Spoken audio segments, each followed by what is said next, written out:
नमस्कार, स्वागत आहे तुमचं सुरेखास रेसिपी मध्ये। तर आज मी बनवणार आहे मसाला डोसा। तर त्याच्यासाठी इथे मी ग्लासाचं प्रमाण घेतलेलं आहे। तर इथे ग्लास भरून मी उडीद डाळ घेतलेली आहे। तर मी तांदूळ आणि उडीद डाळ एकत्रच भिजत घालणार आहे। तर 1 ग्लास उडीद डाळ घेतलेली आहे आणि 3 ग्लास मी इथे तांदूळ घेणार आहे। तर हा तांदूळ जो घेतलाय तो जाड तांदूळ घेतलेला आहे। शक्यतो इडली डोसे बनवताना जाडच तांदळाचा वापर करायचा।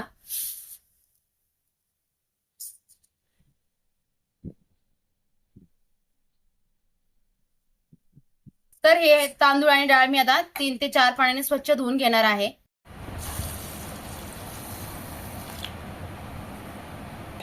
तर हे बघा, हे तांदूळ आणि डाळ मी आता स्वच्छ धुवून घेतलेले आहेत 3 ते 4 पाण्याने। त्याच्यानंतर आपण आता तांदूळ आणि डाळ भिजेल इथपर्यंत आपण आता पाणी घालूया आणि 4 ते 5 तासासाठी मी भिजत ठेवणार आहे। आता याच्यावर मी झाकण ठेवून देणार आहे। तर हे बघा, आपले तांदूळ आणि डाळ आता चांगली भिजलेली आहे। 5 ते 6 तास झालेले आहेत। तर उन्हाळा असल्यामुळे ही डाळ आणि तांदूळ आपले एकदम व्यवस्थित असे भिजलेले आहेत। तुम्ही बघू शकता पाण्यामध्ये कसा फेस आलेला आहे। तर हा फेस आला याच्यामुळे आपल्याला हे तांदूळ आता एका पाण्याने धुवून घ्यायचे आहेत। हे पाणी काढून टाकून एका पाण्याने तांदूळ धुवून घेणार आहे। हे बघा, पाणी सगळं मी काढून टाकलंय। आता दुसरं पाणी घेऊन आपल्याला हे तांदूळ धुवून घ्यायचे आहेत। तांदूळ आणि डाळ आता धुवून झालेली आहे। आता इथे एक मिक्सरचं भांडं घेतलेलं आहे। आता त्याच्यामध्ये मी थोडे थोडे तांदूळ घेऊन मिक्सरला बारीक वाटून घेणार आहे। तर हे बघा, अशा पद्धतीने मी ही डाळ आणि तांदूळ आता वाटून घेणार आहे। तर आता हे पीठ आपल्याला काढून ठेवण्यासाठी इथे एक मोठं पातेलं घेतलं आहे। आपलं पीठ आता जास्त फुलतं उन्हाळ्याचे दिवस असल्यामुळे, म्हणून पातेलं किंवा दुसरं कुठलंही भांडं तुम्ही घ्याल त्यावेळेस मोठंच भांडं घ्यायचं आहे। तर हे बघा, आपली डाळ आणि तांदूळ आता मिक्सरला बारीक वाटून झालेले आहेत। तर आता चमच्याने आपल्याला हे सगळं व्यवस्थित असं मिक्स करून घ्यायचं आहे।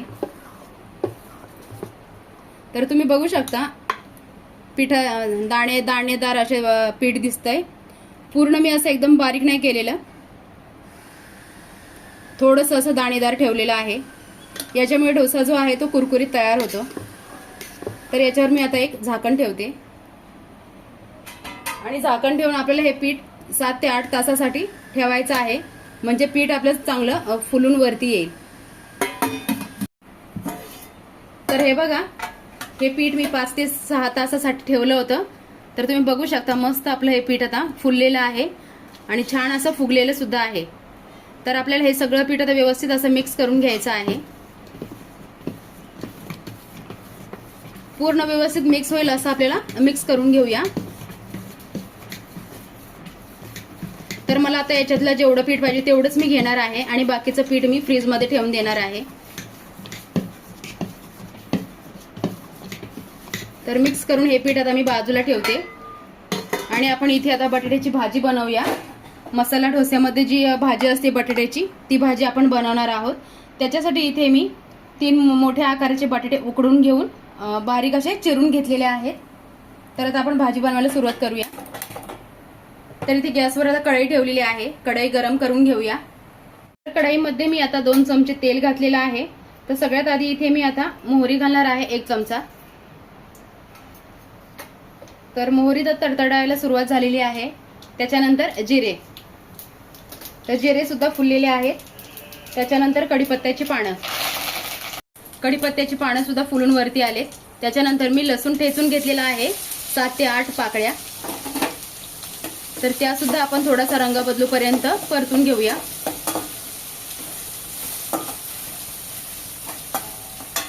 त्याच्यानंतर इथे मी मध्यम आकाराचा एक कांदा उभा चिरून घेतलाय।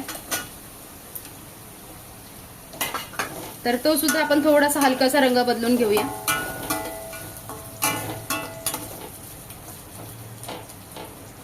तर बाहेर हॉटेलमध्ये मसाला डोस्याबरोबर जी बटाट्याची भाजी मिळते त्याच पद्धतीची ही भाजी आपण बनवणार आहोत।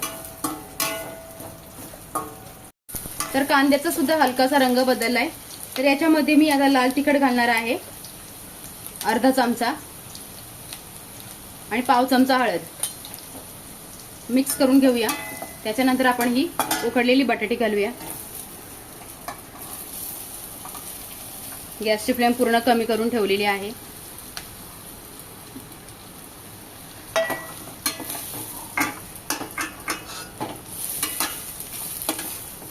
याच्यानंतर मी आता याच्यात लगेच मीठ घालते.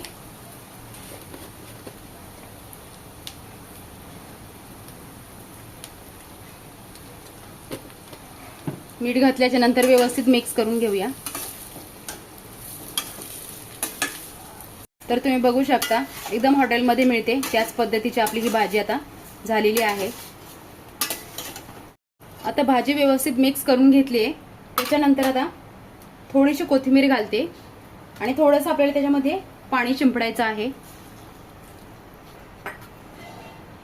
आणि झाकण ठेवायचे आहे आणि एक वाफ काढून घ्यायची आहे.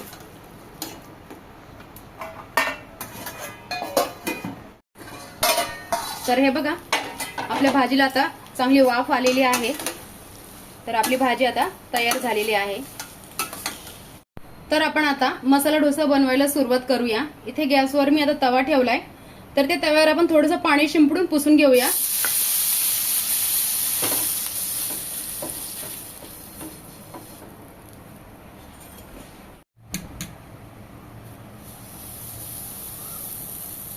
तर चमच्याने आपल्याला असं हे बॅटर घ्यायचं आहे आणि असं पसरून घ्यायचं आहे.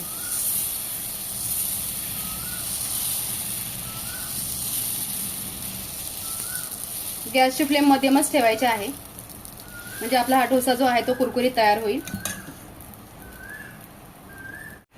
आता डोश्यावर मी थोडंसं बटर लावून घेणार आहे.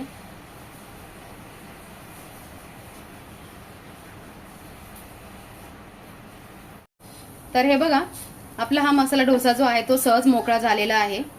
तर आपण आता पलटी करूया.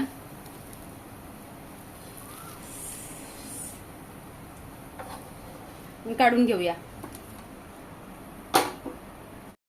तर हे बघा तयार आहे आपली आता ही डिश मसाला डोश्याची. तर तुम्ही सुद्धा अशा पद्धतीचा डोसा बनवून बघा. तर व्हिडिओ आवडल्यास लाईक करा, सबस्क्राईब करा आणि बेल आयकॉनवर क्लिक करा.